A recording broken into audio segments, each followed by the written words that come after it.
pertama kita harus bersyukur ya, bahwa apapun yang terjadi pada Indonesia hari ini sebenarnya kita punya kaki-kaki kebangsaan yang sangat kuat, yaitu dalam bentuk konsensus nasional untuk menemukan satu ideologi yang bisa menyatukan segala keragaman Indonesia dalam apa yang kita sebut sebagai Pancasila. Itu anugerah, karena banyak sekarang negara-negara bahkan Eropa yang dulu sebagai dianggap pusat peradaban tergagap-gagap ketika menghadapi kemajemukan. Amerika Serikat sendiri karena di DNA-nya memang sudah tercenderung diskriminatif ya, dan sekarang dengan kesenjangan yang makin lebar juga ancaman terorisme, warna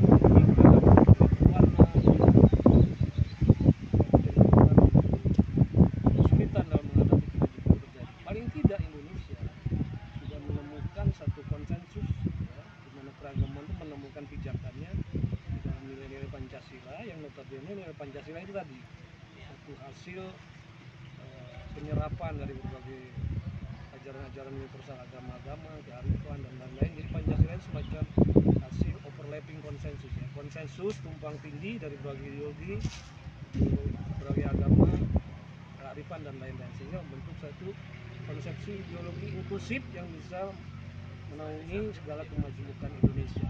Artinya secara konseptual kita sudah punya modal dasar itu. Nah, persoalannya kan ada jarak lebar antara konsepsi dan realitas, antara idealitas dan realitas. Nah, disinilah maka Pancasila tidak bisa hanya sekedar, kalau istilah agamanya itu berhenti dalam satu keyakinan yang lidah, yang kedalamannya cuma sampai tenggorokan. Kita harus memenuhi prasyarat Pancasila itu untuk bisa menjadi working ideologi kerja. Pertama kan kita tahu Pancasila itu dikatakan sebagai falsafah negara. Kalau falsafah berarti pemahaman mendasar terhadap kandungan setiap silanya itu harus dipahami terutama oleh para penyelenggara negara. Jangan sampai para penyelenggara negara, apalagi puncak pimpinan kekuasaan, tidak memahami prinsip-prinsip dasar, konsepsi-konsepsi membangun negara berdasarkan Pancasila.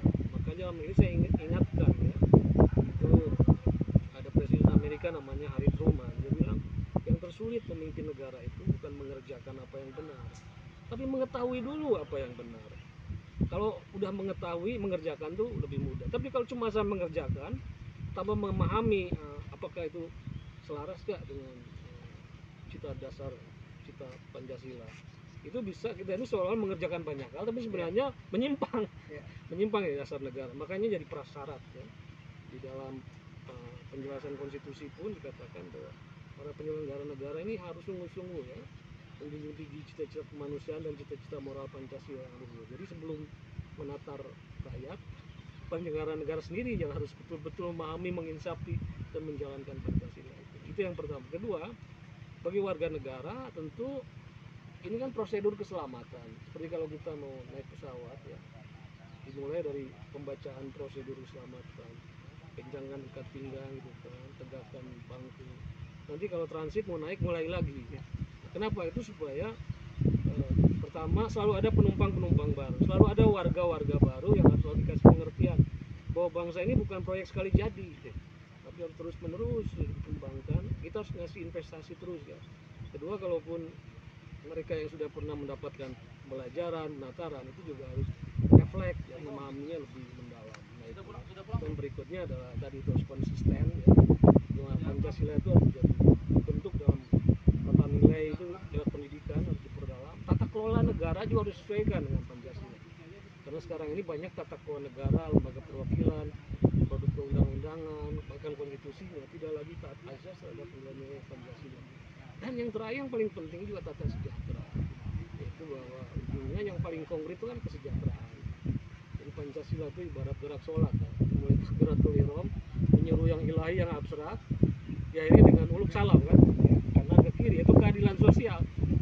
Padahal jadi makin bawah itu makin konkret. Masalahnya di Indonesia justru makin konkret, makin tidak direalisasikan keadilan kesejahteraan. Kalau kita mengabaikan aspek yang konkret sebagai perusahaan Pancasila, nanti orang lama-lama akan melarikan diri sebagai pertahanannya pada hal yang abstrak lagi kan. Itu sebabnya ada elemen tarikan para radikalisme. Itu respon kenyataan hidup mereka yang didapati tidak sejalan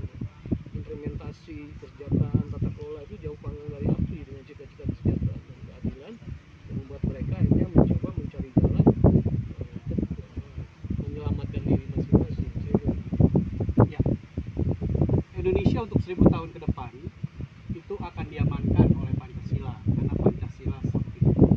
Kemudian bagaimana Bapak yakin bahwa Pancasila dapat mengamankan sampai 1000 tahun? Padahal kita lihat saat ini percaturan politik seperti apa. Dan Bapak tadi sempat menyampaikan, sempat menyebutkan ada tanda petik cheating di dalam pengelolaan negara ini. Gimana Pak? Bisa saktinya tuh Pancasila di mana gitu? Ya. Jadi Pancasila sebagai prinsip dan konsepsi itu ideal dan akan abadi sebagai prinsip dan konsepsi. Tapi Pancasila sebagai sesuatu yang manifest menjadi kenyataan itu bisa hilang dari kenyataan Indonesia kalau dalam praktek kita bernegara ini tidak menjalankan konsep dari Pancasila itu. Jadi Pancasila sebagai prinsip konsep itu relevan bukannya Indonesia tapi untuk dunia. Tapi bahwa apakah Pancasila akan bertahan di Indonesia belum tentu. Tergantung kesungguhan kita untuk menjalankan konsep itu ke dalam realitas itu. Masalahnya tadi itu kita itu antara konsep dan implementasi itu masih makin jauh. Inilah sebabnya kita semua pihak itu harus bagi jalan yang benar lah ya dalam cara kita menjadi warga negara, terutama cara kita menjadi penyelenggara negara.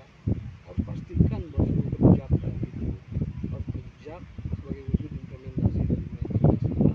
Baru Pancasila yang hebat secara konsepsi itu akan jadi hebat dalam kenyataan. Nah sekarang kan banyak negara di dunia ini tidak punya konsepsi Pancasila secara formal, tapi implementasinya menjalankan nilai-nilai Pancasila. Dan yang membawa keselamatan itu bukan soal kita terus-menerus mewiridkan kehebatan Pancasila-nya, tapi bagaimana itu memanifestasikannya dalam kenyataan. Banyak negara kayak negara Skandinavia, ya, Jepang, tidak punya konsepsi formal kayak Pancasila, tapi pelaksanaan negara, pelaksanaan hidup berbangsanya itu banyak yang sesuai dengan nilai-nilai Pancasila. Jadi yang akan membawa keabadian itu tidak cukup hanya sekedar berhenti di konsep, tapi seberapa jauh kita mampu merealisasikan konsep itu di dalam ranah tata nilai, tata kelola, dan tata sejahtera kehidupan berbangsa. Ya, Al Zaitun lembaga pendidikan dan Syekh Panji Gumilang pun sebagai tokoh mampu menguasai keilmuan agama. Namun ketika Syekh Panji Gumilang itu menjadikan Al Zaitun sebagai landasan berpikir secara Pancasila di dalam pendidikannya, bagaimana Dr. Yudi Latif mampu menjelaskan kepada bangsa Indonesia tentang gagasan-gagasan dan pemikiran dari Syekh Panji Gumilang pun tadi disampaikan di dalam pengantar Kuliah Umum Nasional. Yang pertama, manusia itu punya bawaan insting tribal. Insting kalau terhadap sesuatu yang belum kita kenal itu biasanya menggunakan perasaan dan penuh kecurigaan terhadap sesuatu yang asing. Makanya cara terbaik untuk menilai sesuatu, bahasa Inggris mengatakan seeing is believing. Harus melihat dari jarak dekat apa yang terjadi di sini, baru prasangka-prasangka itu bisa mudah. Apalagi sekarang prasangka itu bisa diolah dengan sosmed, dan kadang-kadang realitas sosmed itu bisa lebih liar ketimbang kenyataan yang sungguh.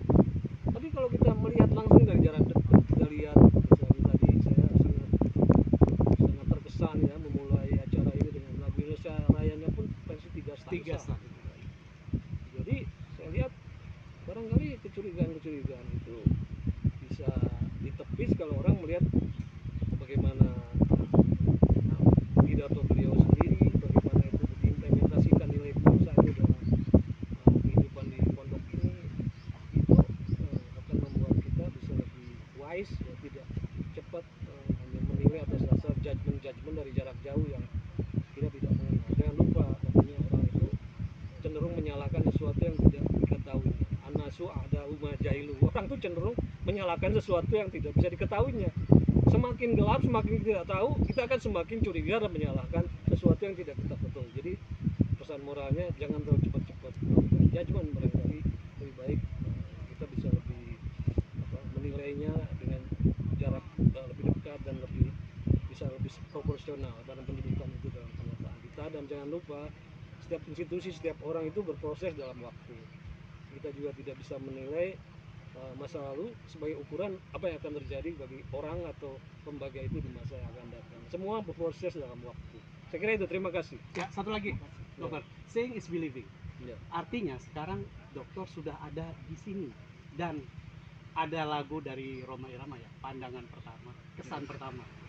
Setelah melihat kondisi jalan pembangunan remontada, terus hari ini dokter ingin menanam pohon, ya, itu kan artinya sebuah trust atau kepercayaan dokter kepada Mahat Al-Zaitun dan Prof. Syekh Panji Gumilang. Closing statement tentang Seeing Believing dan pandangan pertama kepada Al-Zaitun dan Syekh Panji, silakan. Ya kalau saya ingat ini aja lah, ingat satu hukum dari psikologi namanya Gestalt. Gestalt mengatakan keseluruhan itu lebih dari jumlah bagian-bagiannya. Jadi kalau lihat orang, lihat institusi, jangannya penggalan-penggalan dalam waktu, tapi lihat itu dalam spektrum jangka panjang. Karena orang bisa berubah, semua orang bisa berubah. Dan sejauh realitas yang saya lihat, itu banyak aspek-aspek yang sejalan dengan nilai-nilai Ahmad Tanbil Alamin, sejalan dengan nilai Pancasila. Hal-hal di luar itu, biografinya seperti apa, saya tidak ingin memasuki dunia itu karena setiap orang punya masa lalunya sendiri-sendiri. Tapi selalu saya ingat ya, bahwa dikatakan dalam peribahasa adalah bahwa yang suci hari ini juga pendosa di masa lalu, dan bahwa pendosa di masa lalu bisa pensuci di masa yang akan datang. Kita lihat, dan saya lihat perkembangannya makin menggembirakan. Terima kasih. Ya, Ya. Prof, satu lagi Prof. Adakah korelasinya antara remontada Front 15 dengan keabadian Pancasila untuk 1000 tahun ke depan? Iya, artinya kan gini tadi bahwa Pancasila itu hasil penyerapan dari berbagai elemen, berbagai nilai, dicari prinsip-prinsip dasarnya, itu yang disebut prinsip simpel, dan prinsip simpel itulah yang memberinya kemampuan elastisitas dan fleksibilitas untuk bersesuaian dalam waktu. Jadi lihat bangunan-bangunan yang simpel jauh lebih memiliki keabadian ketimbang arsitektur yang rumit. Nah, artinya kalau kita ingin membayangkan Remontada Front 15 ke depan, justru kita harus melihat apa aspek-aspek prinsip-prinsip dasar yang memungkinkan Al-Zaitun ini bisa kokoh sampai 1000 tahun akan datang. Nah, antara lain kan kalau metafornya dalam Al-Quran adalah sebaik-baiknya manusia itu seperti pohon yang baik. Baik itu akarnya menghujam dalam, batang pohonnya menjulang tinggi, dan memberikan buah berkah sepanjang tahun. Ini kan bukan hanya metafor, bahwa ini saya sekarang menanam pohon, ini kan simbol dari menanam benih kebaikan. Ya. Kalau kita sekarang banyak orang yang cemas terhadap masa depan, apa sebabnya? Sebabnya kita berhenti menanam kebaikan hari ini. Semakin kita berhenti menanam, semakin kita cemas.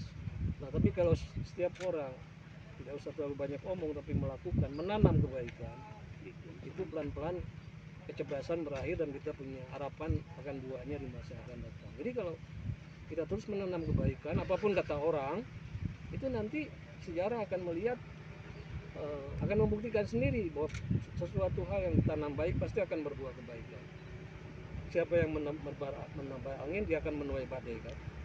Begitu jauh saya lihat yang ditanam di sini banyak hal-hal yang baik yang bisa menuai kebaikan berkah di masa depan. Itu saja, terima kasih. Prof, apa terakhir pesan Prof untuk Al-Zaitun supaya bisa memahami dan melaksanakan nilai-nilai Pancasila?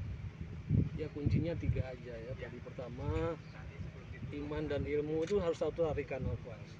Iman memberi dasar karakter, tapi dengan ilmu seperti suar ya, dan tera yang bisa menembus berbagai perkembangan dunia ini. Kedua adalah keseimbangan antara tradisi dan inovasi. Kita harus berjejak pada tradisi baik ya, tapi juga harus selalu terbuka untuk mengambil hal baik dari luar. Ketiga, saya selalu mengatakan adalah keseimbangan antara orientasi ukhrawi dan duniawi. Karena sekarang problem umat Islam ini kan selalu mempertekankan aspek ukhrawi gitu, sehingga kebaikan di dunia ini terbengkalai gitu. Padahal tadi Tuhan selalu mengingatkan, kamu memang jangan lupa mengejar kebahagiaan di akhirat, tapi jangan lupa kebahagiaan di dunia ini. Itu saja keseimbangan ada 3 hal, antara iman dan ilmu, antara tradisi dan inovasi, antara orientasi ukhrawi dan duniawi, dan membuat keseimbangan antara ilmu agama dan ilmu umum itu harus satu tarikan nafas. Dan dikatakan barang siapa yang menghendaki kebahagiaan dunia dengan ilmu, akhirat juga dengan ilmu. kuncinya antara ilmu agama yang umum itu juga harus tarikan nafas. Itulah dulu yang menjadi kenapa Islam tumbuh sebagai peradaban luhur di masa lalu, karena antara ilmu-ilmu ayat-ayat Qur'aniyah dan ayat-ayat kauniyah itu diselenggarakan secara serempak. Di sini selain ngajar kitab Al-Quran, tapi kan belajar budidaya kehidupan nih, tanam, belajar budidaya pertanian, peternakan untuk kehidupan di dunia. Saya kira itu. Terima kasih. Terima kasih. Siap, siap.